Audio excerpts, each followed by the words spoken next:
صحابہ نے کہا یا رسول اللہ جس کے پاس پیسے نہ ہو، بخاری مسلم متفق علیہ حدیث ہے، نبی کریم نے فرمایا نا بھائی، مفلس تو وہ ہوگا جو قیامت کے دن احد پہاڑ کے برابر نیکیاں لے کے آئے گا۔ یا رسول اللہ اتنی نیکیاں پھر بھی مفلس ہے، پھر بھی غریب ہے؟ تو نبی پاک نے فرمایا نیکیاں پہاڑ کے برابر ہیں، پر اس نے چگلیاں بڑی کی ہیں، غیبتیں بڑی کی ہیں، مذاق بڑے اڑائے، اس نے لوگوں پر پھبتیاں بڑی کسی ہیں، تان و تشنی بڑے کیے، ظلم بڑے کیے، گالی بڑی کی، لوگوں کے بارے میں بری باتیں کی۔ اب رب کریم نے وہ ساری نیکیاں لوگوں میں بانٹ دی، مفلس ہو گیا، غریب ہو گیا۔ زیادتی نہیں کریں، ظلم نہ کریں، اپنی نجی زندگی سے لے کر گھر کے اندر سے لے کر اجتماعی زندگی تک زیادتی سے بچیں۔ میرے نبی کریم علیہ السلام نے اپنے غلاموں کو یہ درس دیا ہے، دیکھنا کبھی زیادتی نہ ہونے پائے، دیکھنا کہیں ظلم نہ ہونے پائے، دیکھنا کسی شخص کو تمہارے قول فعل سے، تمہارے مزاج سے تکلیف نہ پہنچے۔ میرے بھائیوں، حضرت وہب ابن منبہ علیہ رحمہ فرماتے ہیں کہ بنی اسرائیل کے اندر ایک بادشاہ محل بنانے جا رہا تھا۔ محل آج بھی جس آدمی کی سوسائٹی کے اندر 2-4 کلے 2-4 ایکڑ کسی غریب کے آ جائے، وہ یا تو اسے دھمکاتا ہے یا بلیک میل کرتا ہے، کچھ نہ ہو سکے تو پھر قتل ہی کرا دیتا ہے معاذ اللہ۔ اور یہ خبریں عام ہمیں سننے پڑھنے اور دیکھنے کو ملتی ہیں۔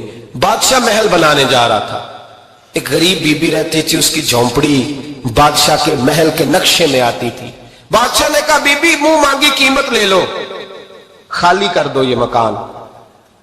بزرگوں کو اپنے جھونپڑیوں سے بڑی دلچسپی ہوتی ہے، بچے سوسائٹیوں میں چلے جاتے ہیں، ابا جی کہتے ہیں مجھے گاؤں میں رہنے دو، میرا یہی دل لگتا ہے، مجھے اس گھر سے دلچسپی ہو گئی۔ اماں کہنے لگی بادشاہ میں یہاں بیاہ کے آئی تھی، خامد انتقال کر گیا، اولاد اللہ نے دی نہیں، میں پکا ہوا پھالوں، گر جاؤں گی تو تیرا ہی ہے، لیکن مجھے اس آشیانے میں رہنے دے، یہ گھونسلہ میں نے تنکا تنکا کر کے بنایا ہے، مجھے رہنے دے، نہ مجھے نکال۔ کہنے لگا میرا نقشہ خراب ہوتا ہے۔ بی بی سارا دن مکان میں بیٹھی رہتی کہ میری جھونپڑی ٹوٹ نہ جائے، ظالم کی نظر میں آ گئی ہے کہیں میرا یہ آرزوؤں کا محل چکنا چور نہ ہو جائے، سارا دن ڈیوٹی کرتی۔ بادشاہ نے بھی 2-4 سپاہی کھڑے کر دیے، جب گھر سے نکلے تو بلڈوز کر دینا، مکان کو گرا دینا۔ وہ خاتون کتنے دن بندہ بیٹھ سکتا ہے؟ ایک دن سر شام گھر سے نکلی، 2-1 گھنٹے کے بعد واپس آئی تو مکان گر گیا تھا، دیوار بن گئی تھی۔ حضرت وہب ابن منبہ فرماتے ہیں بس اس نے دعا کی تو رب کریم نے وہ شہر سارا تباہ کر دیا۔ اس بی بی نے 2 جملے کہے تو الٹ پلٹ دیا وہ سارا شہر۔ میرے نبی کریم علیہ السلام نے فرمایا جب مظلوم کے ہاتھ دعا کے لیے اٹھتے ہیں تو عرش کا مالک آسمان سے کہتا ہے کھول دے سارے دروازے، اس کے بیچ کوئی پردہ نہیں رہنا چاہیے، آنے دے، مظلوم ہے، اس پر ظلم ہوا ہے۔ لوگ کہتے ہیں میں بے چین رہتا ہوں صاحب، مولانا صاحب، پیر صاحب، وہ گھر کے ایک کونے سے چیخنے کی آواز آتی ہے، کوئی دم مل جائے، کوئی تعویذ ہو جائے، کچھ ایسا ہو جائے کہ بچت ہو جائے، کوئی ایسی پھونک لگ جائے کہ آرام آ جائے۔ تو میں کہتا ہوں بھائی اگر بڑے دم کرانے سے بھی فرق نہیں پڑا، اگر بڑے تعویذ لینے سے بھی چیخیں بند نہیں ہوئی، تو ذرا ٹٹول کے دیکھ لو کہیں کسی یتیم کی آہیں ہی نہ دفن ہو وہاں، کہیں کسی غریب کا گوشت تو نہیں دبا لیا، کہیں کسی کو لوٹ کے تو دیوار نہیں بنا لی، کہیں کسی کا مکان پہ قبضہ کر کے تو نہیں بنایا۔ اگر لوٹ اور حرام کا مال ہو تو پھر چیخیں بند نہیں ہوتی، پھر سکون سے سویا نہیں جاتا، پھر وہاں آرام کی نیند نہیں آتی۔ حضرت وہب ابن منبہ فرماتے ہیں بی بی آئی اور آ کر کے اس نے جب دیکھا میرا گھر ٹوٹ گیا ہے، محل ٹوٹ گیا ہے، حالات بدل گئے ہیں، تو وہ خاتون آتی ہے اور میرے بھائی دعا کی تو اس نے انداز ہی بدل کے رکھ دیے۔ مکان سے نکلی تو مکان ٹوٹ گیا، اور فرماتے واپس آئی تو ہاتھ پھیلا کے پتہ کیا کہتی ہے؟ کہتی اے اللہ میں تو موجود نہیں تھی، بتا تو کہاں گیا تھا؟ تو بھی موجود نہیں تھا، میں تو نہیں تھی، پر تو کہاں تھا؟ بس رب کریم نے حضرت جبریل کو حکم دیا، فرمایا یہ بستی الٹ دو، ساری تباہ کر دو، یہ لوگ نہیں رہنے چاہیے، جو ظلم تو سہتے ہیں بغاوت نہیں کرتے، نہیں رہنے چاہیے۔ صاحب طبقات کہتے ہیں میرے مصطفیٰ کریم سید عالم صلی اللہ علیہ وسلم کے وصال ظاہری کے ایام قریب آئے تو حضور نے سرخ پٹی باندھی، تیز بخار ہے نبی کریم کو، 2 صحابہ سہارا دے کے مسجد میں لائے، نبی پاک علیہ السلام کو بظاہر سہارا دے کے لایا گیا، کریم رسول نے لوگوں کو جمع کیا، حضور آج کیا ہونے والا ہے، آج کیا کہا جائے گا، آج کس لیے میٹنگ بلائی ہے؟ نبی کریم کے کل صحابہ جو مسجد میں جمع ہوئے تو کھچا کھچ مسجد بھری ہے۔ وصال ظاہری سے چند یوم پہلے کی بات، نبی پاک نے فرمایا آج تمہیں کوئی جہاد کی ترغیب نہیں دینی، آج کوئی نیا پیغام نہیں دینا، آج تمہیں بتانا ہے کہ رب نے اپنے بندے کو اختیار دیا ہے، چاہے تو دنیا میں رہے، چاہے تو اس کی بارگاہ میں حاضر ہو جائے۔ اس عبد نے بارگاہ ربوبیت کی طرف لوٹنے کا ارادہ کر لیا ہے۔ حضرت صدیق اکبر رونے لگے تو صحابہ نے کہا تمہیں کیا ہوا؟ کہنے لگے سمجھ نہیں رہے، کسی کی بات نہیں کر رہے، نبی پاک تو اپنی بات فرما رہے ہیں، اس نے جانے کا ارادہ کر لیا۔ سنیے میرے بھائی، محبوب پاک نے فرمایا بھائی کسی شخص کو میری طرف سے کوئی تکلیف پہنچی ہو تو بدلہ لے سکتا ہے، بدلہ لے سکتا ہے، کسی کو تکلیف پہنچی ہو۔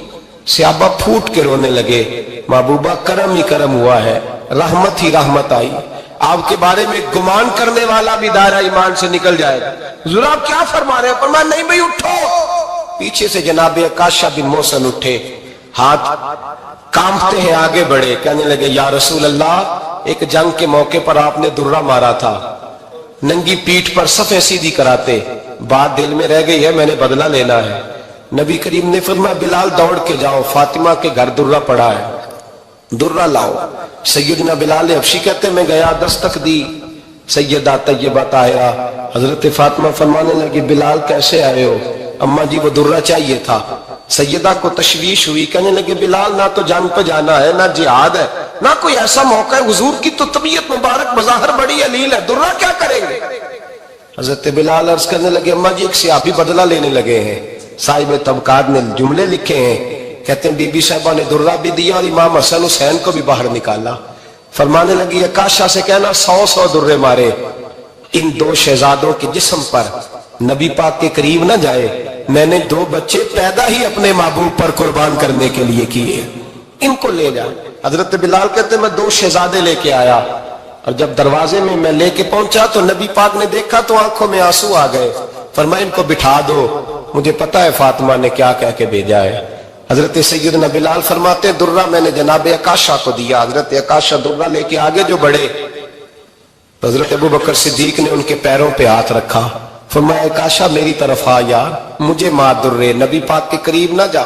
مصطفیٰ کریم نے فرمایا ابوبکر تو ہٹ جا، اسے آنے دے۔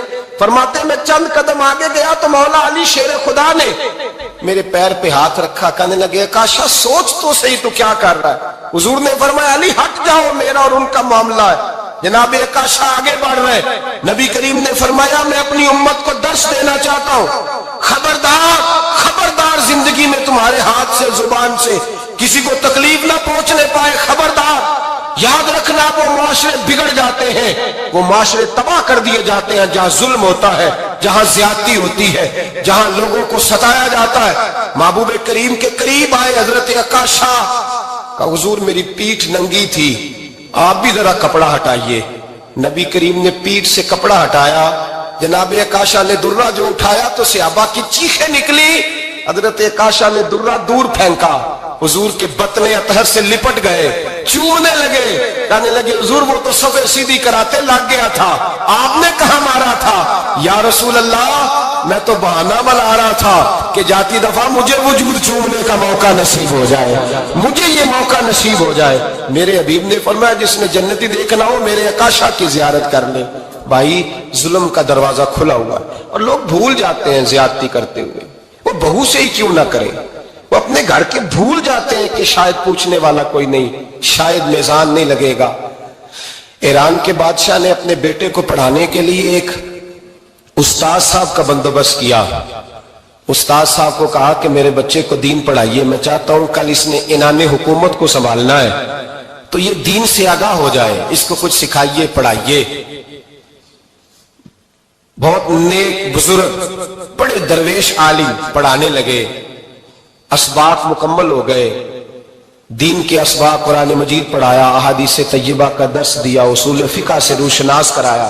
جب بچے نے مکمل تعلیم حاصل کر لی اور آمین ہو گئی، دستار ہو گئی، فارغ ہو گئے، تو پھر ایک دن استاد صاحب نے کہا بیٹے کل تم نے ضرور آنا ہے، کچھ بات کرنی ہے۔